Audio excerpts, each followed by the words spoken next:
नमस्कार।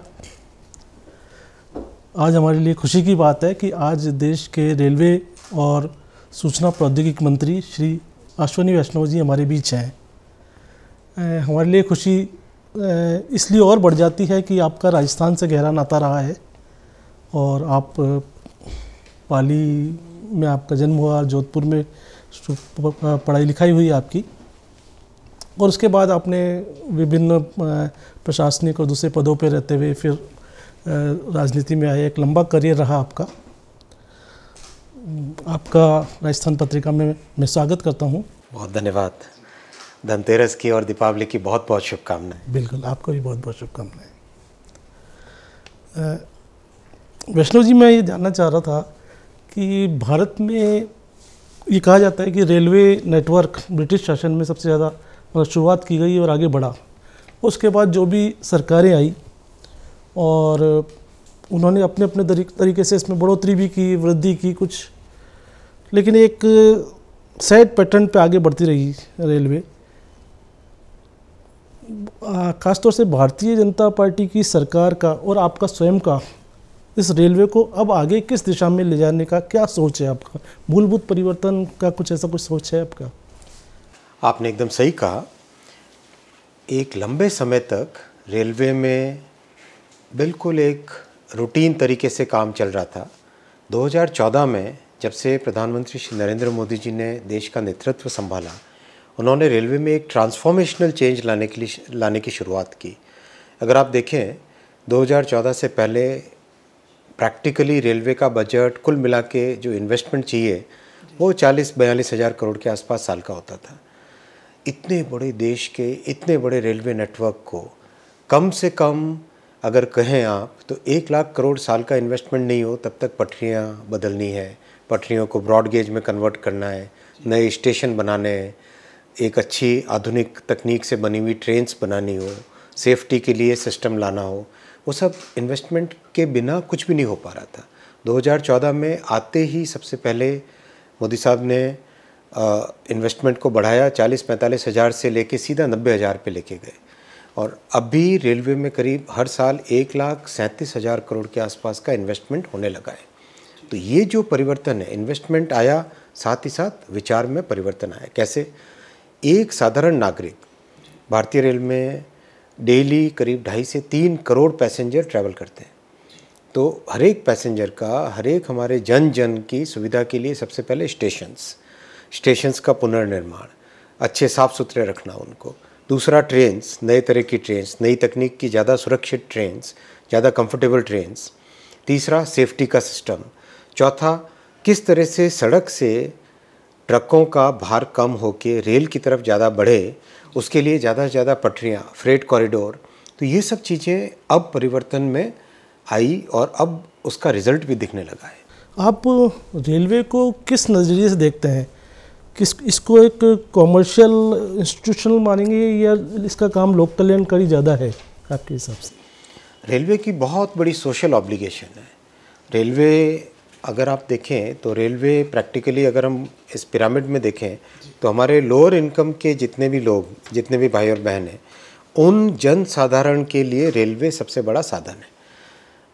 एक अमीर व्यक्ति फ़्लाइट से भी जा सकता है, हर तरह के साधन होते हैं। गरीबों के लिए जो सबसे अच्छा साधन है वो रेलवे। तो एक सोशल ऑब्लिगेशन बहुत बड़ा है। आप देखिए, आज की तारीख में हर साल रेलवे हर एक पैसेंजर को करीब 55% का डिस्काउंट देता है। 62,000 करोड़ की सब्सिडी है रेलवे के हर एक पैसेंजर को, जो सुविधाएं दे रहे हैं, जो रेल का टिकट सस्ता करके रखा हुआ है, उसके कारण 62,000 करोड़ की साल की सब्सिडी है। तो एक सोशल ऑब्लिगेशन ज़्यादा है। इसी से जुड़ता हुआ सवाल पूछूंगा कि जब कोरोना काल था तो उस समय काफ़ी रेल सेवाएं प्रभावित हुई थी, काफ़ी मार्ग बंद कर दिए गए थे, रेलवे भी बंद कर दिए गए थे, और उसका एक बड़ा प्रभाव ये पड़ा कि जो छोटे स्टेशनों पे चलने वाली जो गाड़ियाँ थी, सामान्य सी गाड़ियाँ जो थी, उनमें से बहुत सी कुछ चालू की गई हैं, लेकिन बहुत सी अभी भी बंद पड़ी हुई हैं। और रेल सेवाएं जो पहले की तरह बहाल हो जानी चाहिए थी, उस तरह से उन छोटे स्टेशनों पे अभी तक बहाल नहीं हो पाई है। और जैसे अभी उदाहरण के लिए सुपर फास्ट चार्ज भी अभी उस समय जो लगाया गया था वो अभी तक चल रहा है। तो ये जो कोरोना के समय जो अस्थायी रूप से कुछ परिवर्तन किए गए थे, इनको बहाल करने का कुछ योजना है? मैं इस प्रश्न को दो तरीके से देखा आपके सामने रखना चाहूँगा इस विषय को। पहला हुआ बहाल करने की बात। जितनी मेल एक्सप्रेस ट्रेन्स, जितनी भी ट्रेन्स थी, करीब करीब 100% वापस रिस्टोर हो गई है। पैसेंजर ट्रेन्स में करीब करीब 85 से 90% के आसपास रिस्टोर हो गई है। इस जो स्टॉपेज का आपने विषय रखा, इस विषय को थोड़ा सा एक अलग नज़रिए से देखना पड़ेगा, मेंटेनेंस के नज़रिए से। कैसे? दुनिया के हर रेलवे सिस्टम में अगर हम देखें, 24 घंटे में से 6 घंटे ट्रैक के बहुत लंबे सेक्शन को, यानी 300-400 किलोमीटर के सेक्शन को खाली रखा जाता है मेंटेनेंस के लिए। ऐसा क्यों? अगर हम रोड को देखें, किसी भी हाईवे को देखें, हाईवे में अगर कहीं पर भी कोई डैमेज होता है तो ट्रक हो या बस हो या कार हो, सड़क से नीचे उतर के भी बड़े आराम से बाईपास लेके डाइवर्ट होके आगे चली जाती है। रेलवे की पटरियाँ जो कि स्टील की बनी हुई है, उसमें अगर कहीं पर भी कोई डैमेज होता है तो ऐसा तो नहीं है कि जहाँ डैमेज है ट्रेन नीचे उसके उतरी, बाईपास किया और वापस ट्रेन पे, ऐसा संभव नहीं है। यानी आपको ट्रेन की ट्रैक्स की पटरियों की मेंटेनेंस के लिए एक ऐसी व्यवस्था हमेशा करनी पड़ेगी जिसमें कि दिन के 24 घंटों में से 4 या 6 घंटे, और आइडियली 6 घंटे और कम से कम 4 घंटे खाली रखना पड़े, लंबा सेक्शन, जिसमें कि मेंटेनेंस वाली जो व्यवस्था है, मेंटेनेंस की एक बड़ी सी गाड़ी होती है, उसके साथ एक क्रू चलता है, वो सब लगातार डेली के डेली चलते जाएं, ट्रैक को चेक करें, चेक करके उसकी मेंटेनेंस करें, जहाँ रिप्लेसमेंट की ज़रूरत है वहाँ रिप्लेसमेंट करें। और देखिए रोड में क्या होता है कि 5-6 महीने में, 10 महीने में एक बार मेंटेनेंस की ज़रूरत पड़ती है। और ये स्टील की बनी पटरियाँ हैं, इसके ऊपर इतनी भारी ट्रेन चल रही है, इतनी हाई स्पीड से चलती है, तो वहाँ पे डेली मेंटेनेंस की ज़रूरत होती है। इस व्यवस्था के कारण 2019 में एक कठिन और कठोर स्टेप लिया गया था, उसका कोरोना से कोई संबंध नहीं है।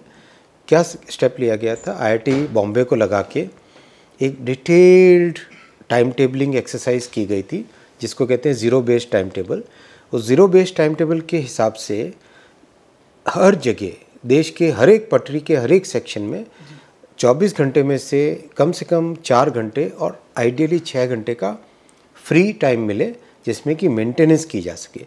उसके कारण बहुत सारे स्टॉपेजेस को हटाना पड़ा, कई सारी ट्रेन सर्विसेज को वहाँ से निरस्त करना पड़ा। अदरवाइज़ मेंटेन नहीं करेंगे तो एक्सीडेंट्स की संख्या भयंकर तरीके से बढ़ेगी। और ट्रेन में जब जो भी यात्री बैठता है वो एक कॉन्फिडेंस के साथ बैठता है कि भाई पटरियों की मेंटेनेंस हुई होगी, गाड़ियों की मेंटेनेंस हुई होगी, चक्कों की पहियों की मेंटेनेंस हुई होगी, ये सब सोच समझ के बैठता है। तो उस भरोसे को कायम रखने के लिए ज़रूरी है कि चाहे सर्विसेज में कुछ कठोर निर्णय लेने पड़े, लेकिन ऐसा काम करे जिससे कि ट्रेन हमेशा सुरक्षित रहे। माफ़ कीजिएगा, थोड़ा सा ये टेक्निकल विषय है। हाँ, नहीं, लेकिन दुनिया के हर सिस्टम में इस तरह से ये जो देश में अपने हाईवे का निर्माण का काम ऐसा लगता है बहुत तेज़ी से चल रहा है, काफ़ी बड़ा नेटवर्क फैल चुका है। दूसरी तरफ रेलवे का जो काम चल रहा था डेडिकेटेड फ्रेट कॉरिडोर का, वो जितनी ऐसा जो अपेक्षित गति थी उसको नहीं पकड़ पाया ऐसा लग रहा है। वो खासतौर से जो राजस्थान से गुजरने वाला ये जो वेस्टर्न फ्रेट कॉरिडोर है, ये बहुत स्लो चल रहा है। ये कब तक गति पकड़ पाएगा? काफ़ी लोगों की उत्सुकता है इस बारे में। आपने जो विषय रखा, रेलवे में 8 साल पहले जिस तरह से कंस्ट्रक्शन की गति थी, 4 किलोमीटर प्रतिदिन के हिसाब से नए रेलवे ट्रैक बनते थे, या रेलवे ट्रैक का गेज कन्वर्जन, डबलिंग, वो सब 4 किलोमीटर प्रतिदिन के हिसाब से होता था। आज वही गति 12 किलोमीटर प्रतिदिन के हिसाब से पहुंच गई है, और इस 12 किलोमीटर को रुकना नहीं है, इससे भी बहुत तेज़ी से आगे बढ़ना है। तो ये जो काम करने की नई शैली है, ये मोदी जी ने रेलवे के बहुत परंपरागत काम करने के तरीके में बहुत बड़ा बदलाव लाए, जिसके कारण आज 12 किलोमीटर पर डे के हिसाब से नए ट्रैक्स बन रहे हैं। फ्रेट कॉरिडोर में लैंड एक्विजिशन में बहुत सारी समस्याएं आई थी। एक्चुअली फ्रेट कॉरिडोर 2007 में सैंक्शन हुआ, 2014 तक शून्य किलोमीटर की कमिश्निंग हुई। आज 2014 से 2022 तक 1358 किलोमीटर की फ्रेट कॉरिडोर की 1358 किलोमीटर की फ्रेट कॉरिडोर की बन चुकी है। तो गति 2014 के बाद में ही पकड़ी। 2007 से 2014 प्रैक्टिकली मतलब काम नहीं के बराबर हुआ, जीरो ही हुआ एक्चुअली। आज भी देश के कई जो व्यस्त रेल मार्ग है उन पे कंफर्म टिकट बहुत आसानी से नहीं मिल पाते। रेलवे की कोई ऐसी योजना है कि यात्री टिकट बुक कराए तो उसको मिले ही मिले, कंफर्म टिकट मिले ही किसी ना किसी तरीके से, चाहे उसके लिए बोगी बढ़ानी, कोच बढ़ाने पड़े या कोई रेल बढ़ानी पड़े, ऐसी कुछ? आपने सही कहा। आज रेलवे साल में 800 करोड़ पैसेंजर्स को लेके जाती है। 800 करोड़ कैसे हुए? एक व्यक्ति अगर on an average 7 bar travel करता है साल में, ये रेलवे का डेटा है। 800 करोड़ यानी डेली 2.5 करोड़ से 3 करोड़ पैसेंजर्स लेके जाती है। बहुत बड़ी संख्या है। फिर भी डिमांड उससे भी ज़्यादा है, यानी हमें रेलवे की कैपेसिटी को आज की जो नेटवर्क साइज़ है उससे कम डबल करना पड़ेगा, 2 गुना करना पड़ेगा। इसीलिए ज़्यादा इन्वेस्टमेंट की ज़रूरत थी। इसीलिए मोदी जी ने रेलवे बजट को जनरल बजट में सम्मिलित किया। जनरल बजट में शामिल करने के बाद में बहुत सारे परिवर्तन आए और जो इन्वेस्टमेंट का लेवल 40-42 हज़ार करोड़ था, उस इन्वेस्टमेंट के लेवल को आज 1.5 लाख करोड़ पे लेके गए। तभी जाके पटरियों को डबल कर पाएंगे, ट्रेन्स को डबल कर पाएंगे। एक राजस्थान की बात करें तो राजस्थान में जैसे बांसवाड़ा है, टोंक है, इनके जो जिला मुख्यालय हैं ये आज तक रेल सेवा से वंचित है, जबकि इनकी घोषणा 2011 और 2015 में हो चुकी थी। इसी तरह दूसरी भी जो डबल ट्रैक की भी कुछ योजनाएं अधूरी हैं। भीलवाड़ा में जो मेमू कोच फैक्ट्री के लिए ज़मीन तो आवंटित हो चुकी है, लेकिन उस पर भी आगे काम शुरू नहीं हो पाया है। तो राजस्थान से जुड़ी कुछ योजनाएं कब तक किस तरह से तेज हो पाएंगी? कुछ आपने सही फरमाया। राजस्थान को 8 साल पहले इतने बड़े प्रदेश को, जिसमें इतनी बड़ी जनसंख्या, इतना विस्तार है, ऐसे बड़े प्रदेश को मिलते थे रेलवे के लिए मात्र 750 करोड़ के आसपास साल के। 750 करोड़ साल के क्या होगा? आप देखिए इस साल क्या रिकॉर्ड एलोकेशन हुआ है। इस साल मोदी जी ने रेलवे के लिए राजस्थान को 7,565 करोड़ का एलोकेशन किया है, 10 गुना। तो काम करने के लिए फंड्स चाहिए, तो वो फंड्स अब दिए। बहुत तेज़ी से सिस्टम में रिफॉर्म्स हुए। तो ये जो परिवर्तन आया है ना, ये परिवर्तन का रिजल्ट दिखने लगेगा। रेलवे बहुत बड़ा नेटवर्क है। इस नेटवर्क में आज काम करते हैं, काम आरंभ होते हैं, 3-4 साल बाद में रिजल्ट दिखाई देता है। तो अभी रिजल्ट दिखने लगा। स्टेशन साफ़ सुथरे हुए, ट्रेन्स क्लीन टाइम पे चलने लगी, बहुत सारे स्टेशंस का पुनर्निर्माण हुआ, बहुत सारे जो पुराने प्रोजेक्ट्स थे, मोदी साहब ने आते ही ये बोला कि भाई बहुत सारे नए अनाउंसमेंट नहीं करो, पुराने सारे प्रोजेक्ट्स को कंप्लीट करो। तो इसीलिए आज जो 4 किलोमीटर की जगह 12 किलोमीटर प्रतिदिन के लेवल पे हम लोग पहुँचे हैं। रेलवे के साथ आप सूचना प्रौद्योगिकी मंत्रालय भी संभाल रहे हैं, कुछ बातें इस पे भी मैं करना चाहूँगा। ख़ासतौर से जैसे डिजिटल इंडिया की काफ़ी बात चल रही है और बहुत तेज़ी से फैल भी रहा है, सारा सूचना प्रौद्योगिकी क्रांति आ चुकी है। लेकिन इसके साथ साथ ही जो डिजिटल सिक्योर इंडिया जो होना चाहिए वो नहीं हो पा रहा, बल्कि कुछ साइबर क्राइम्स भी लगातार बढ़ते जा रहे हैं। दूसरी ओर जैसे डेटा प्रोटेक्शन बिल की बात होती है कई बार, वो भी अभी निकल नहीं पाया है। इनको लेके आपके दिमाग में कोई योजना है? डिजिटल की दुनिया ऐसी दुनिया है जिसमें तेज़ी से परिवर्तन होता है। डेली नए नए तरह के इनोवेशंस आते हैं, नए नए तरह के सिस्टम्स बनते हैं, नई टेक्नोलॉजी आती है। इस टेक्नोलॉजी को, इस पूरी दुनिया को प्रॉपर एक रेगुलेटरी फ्रेमवर्क मिले, इसके लिए एक कॉम्प्रिहेंसिव डिजिटल लीगल फ्रेमवर्क बनाया जा रहा है, जिसका सबसे पहला एलिमेंट है डिजिटल की दुनिया की एंट्री क्या है? Telecom, phone. मोबाइल फ़ोन से आज डिजिटल कंजम्पशन हमारा मैक्सिमम मोबाइल फ़ोन से होता है। तो एंट्री पॉइंट टेलीकॉम हुआ। तो टेलीकम्युनिकेशंस बिल, पुराना बिल कब का था? 1885 का, 1885 का था। 1885 के बाद में दुनिया कितनी बदल गई, लेकिन बिल वही पुराना चल रहा था। तो अभी 2022 का नया टेलीकॉम बिल पब्लिश हुआ है। कुछ ही दिनों में डिजिटल डेटा प्रोटेक्शन बिल आ जाएगा और उसके तुरंत कुछ समय बाद में डिजिटल इंडिया बिल आएगा। इन 3 बिल से कंप्लीट डिजिटल की दुनिया के लिए एक लीगल फ्रेमवर्क जो वर्ल्ड क्लास हो, ग्लोबल बेंचमार्क हो, उस तरह का बन रहा है और इसका इम्प्लीमेंटेशन पूरी तरह से डिजिटल होगा। साइबर फ्रॉड्स और यूज़र्स प्रोटेक्शन सबसे ज़्यादा इम्पॉर्टेंट है। इसीलिए टेलीकॉम बिल में यूज़र प्रोटेक्शन के पॉइंट ऑफ व्यू से बहुत ही महत्वपूर्ण इसमें क्लॉजेस लाए गए हैं। मतलब जो एक्सपर्ट्स हैं उनका कहना है कि इस बिल के इम्प्लीमेंटेशन के बाद में साइबर फ्रॉड कम से कम 70-80% कम हो जाना चाहिए, ऐसा एक्सपर्ट्स कहते हैं। अभी 5G की चर्चा है। रिलायंस जियो और एयरटेल दोनों इस साल 5G शुरू कर रहे हैं, लेकिन BSNL अब जाकर 4G इम्प्लीमेंट कर पाया है। इसके पिछड़ने का क्या कारण समझते हैं? BSNL बहुत ही अच्छी कंपनी थी, सॉलिड कंपनी थी, बहुत ही प्रॉफिटेबल कंपनी थी। 2010 के आसपास कंटिन्यूसली BSNL से मतलब उसकी हालत ऐसी कर दी गई कि आप पूछिए मत। परिस्थितियाँ बिगड़ती गई। मोदी जी ने आके पहले BSNL को स्टेबल किया। स्टेबल करने के बाद में 2019 में करीब 72,000 करोड़ का पैकेज दिया, जैसे कि कंपनी वापस ठीक लेवल पे आई। नई टेक्नोलॉजी आने लगी, कुछ कैपिटल जो नए टावर लगाने के लिए चाहिए था, फाइबर लगाने के लिए पैसा चाहिए था, वो सब दिया। इस साल पहली बार BSNL में ऑपरेटिंग लेवल पे एक ठीक पोजीशन आई है। अब 1,64,000 करोड़ का पैकेज दिया है। अभी रिसेंटली हाल ही में करीब 2 महीने पहले 1,64,000 करोड़ का पैकेज दिया है BSNL के कंप्लीट ट्रांसफॉर्मेशन के लिए। BSNL में होम ग्रोन, स्वदेशी, आत्मनिर्भर भारत की बड़ी मिसाल 4G और 5G की टेक्नोलॉजी जो एंड टू एंड लगेगी, वो जनवरी के फर्स्ट वीक से इम्प्लीमेंटेशन चालू होगा। अगले साल 15 अगस्त के आसपास तक 5G इम्प्लीमेंटेशन होगा, तो देरी नहीं लगेगी।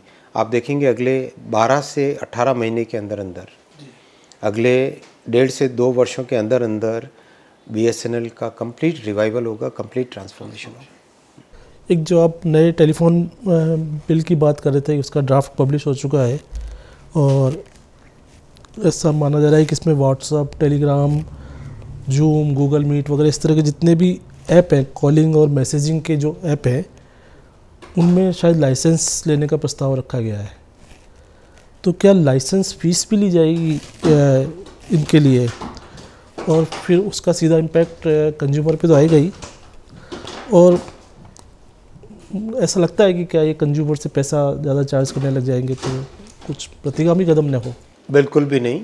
बहुत इम्पॉर्टेंट है यूज़र प्रोटेक्शन। आज जो साइबर फ्रॉड्स होते हैं, जितने नॉर्मल कॉल से हो रहे हैं उतने हमारे जो OTT कॉलर ऐप्स हैं, जैसे व्हाट्सएप हुआ, टेलीग्राम हुआ, इन सब ऐप्स को यूज़ करके उतने ही साइबर फ्रॉड हो रहे हैं। तो इस पूरे बिल में OTT के रेगुलेशन का एकमात्र उद्देश्य है यूज़र्स का प्रोटेक्शन।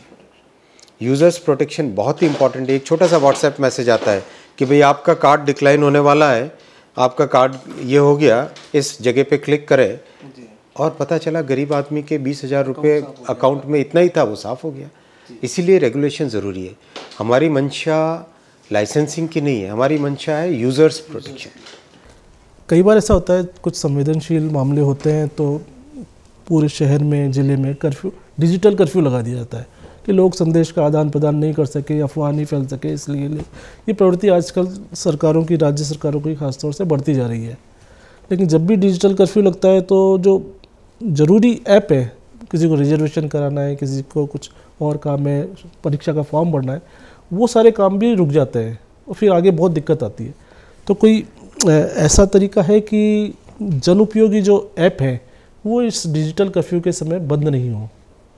आपका विचार सही है, और टेक्निकल एक्सपर्ट्स को हम लोगों ने भी कहा है कि इसका कोई ऐसा तरीका निकलना चाहिए जिसमें कि जो आपने शब्द यूज़ किया, वैसा शब्द तो कर्फ्यू वाली बात अलग थी लेकिन कोई ना कोई टेक्नोलॉजी का तरीका ढूंढना चाहिए, ऐसा एक्सपर्ट्स को बोला है। IIT के प्रोफेसर्स को भी बोला हमने। अगर कोई सोल्यूशन निकलता है तो जल्दी उसका निकले।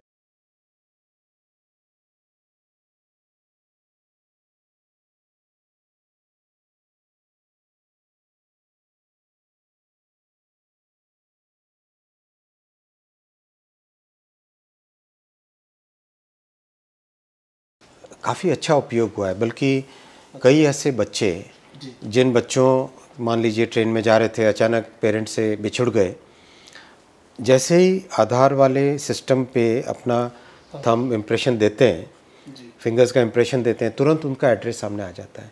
ऐसे देश में कई सारे एग्जाम्पल्स हैं, बहुत सारे ऐसे एग्जाम्पल्स हैं जिसमें एक्सीडेंट के टाइम में पहचान करने में आधार की मदद आ रही है।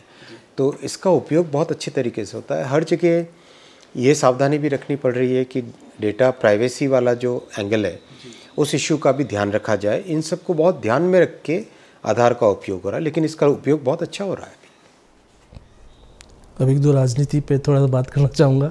आप मंत्री हैं और भारतीय जनता पार्टी से जुड़े हुए हैं, राजस्थान से भी आपका जुड़ाव रहा है।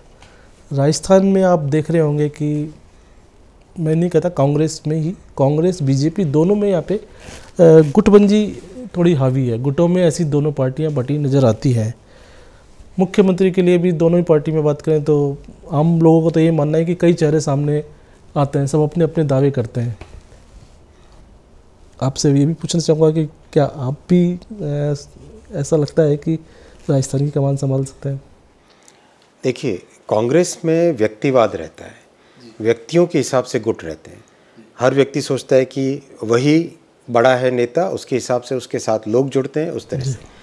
भारतीय जनता पार्टी संगठनात्मक पार्टी है जी, संगठन प्रमुख रहता है। भारतीय जनता पार्टी में हमेशा कार्यकर्ता वाले भाव के साथ काम करते हैं। उद्देश्य ये है कि पार्टी को सेवा का अवसर मिले। नेतृत्व कौन करता है वो पार्टी तय करती है। तो पार्टी जो, अगर आपने कहा कांग्रेस की बात सही है, वहाँ पे गुटबाजी है। भारतीय जनता पार्टी में एक नेतृत्व का, बहुत सारे अच्छे नेतृत्व वाले, बहुत अच्छे कर्मठ कार्यकर्ता मौजूद हैं। निश्चित तरीके से कई लोग बातें करेंगे, लेकिन भारतीय जनता पार्टी एकदम श्रृंखलित, एकदम डिसिप्लिन पार्टी की तरह ही काम करेगी और उसी भावना के साथ लोगों के सामने जाएगी। अपने बारे में? मैं तो बहुत छोटा कार्यकर्ता हूँ। आप राजस्थान में जन्मे हैं या पढ़े लिखे हैं और आगे बढ़े हैं। राजस्थान को लेके आपके मन में कोई ऐसा सपना हो कि या कुछ तेज़ गति देने के लिए यहाँ पे क्या किया जा सकता है विकास को? आखिरी सवाल है मेरा। राजस्थान बहुत ही एक प्रबुद्ध, एक बहुत ही इंटेलेक्चुअल और बहुत ही एक गौरवमयी इतिहास वाला राज्य रहा है। यहाँ समाज में एक जागरूकता है, समाज में एक बहुत ही एक उद्देश्य, अच्छे उद्देश्य के साथ काम करने की भावना रहती है। सेना में हमारे बहुत लोग जाते हैं, मेडिकल में देखिए, इंडस्ट्री में देखिए, हेल्थ केयर में, एजुकेशन में देखिए, पत्रकारिता में देखिए, हर जगह, हर फील्ड में राजस्थान के लोगों का बहुत बड़ा कंट्रीब्यूशन है देश भर में। देश भर में राजस्थान का समाज जहाँ भी जाते हैं, एक बड़ा अच्छा उनकी पोजीशन है, बहुत अच्छा उनका कंट्रीब्यूशन रहता है समाज का। मेरा मानना है राजस्थान के डेवलपमेंट के लिए हमें कई सारे डायमेंशंस पे एक साथ काम करना पड़ेगा। वाटर सप्लाई पे बहुत फोकस करना पड़ेगा, एजुकेशन पे बहुत ज़्यादा फोकस करना पड़ेगा, स्कूलों को सुधारने के लिए, हेल्थ केयर के लिए बहुत काम करना पड़ेगा। काम बहुत हुआ है पीछे भी और आगे भी, और भी बहुत काम करने की ज़रूरत है। राजस्थान में इंडस्ट्री का भी पोटेंशियल बहुत है, क्योंकि दिल्ली के एनसीआर के पास में फ्रेट कॉरिडोर बना है। Freight DMIC Delhi Mumbai industrial corridor का हिस्सा है राजस्थान। इसलिए इंडस्ट्री का भी यहाँ बहुत पोटेंशियल है। तो राजस्थान में एक चहुमुखी विकास के लिए बहुत सारे डायमेंशंस पे एक साथ काम करने की ज़रूरत है। धन्यवाद विष्णु साहब, आप हमारे बीच में आए। आज के आप जयपुर पधारे थे, व्यस्त कार्यक्रम थे और उसमें से समय निकाल के आपने हमको बातचीत करने के लिए टाइम दिया, इसके लिए बहुत बहुत धन्यवाद। बहुत धन्यवाद। और सभी दर्शकों को दीपावली की, धनतेरस की बहुत बहुत शुभकामनाएं।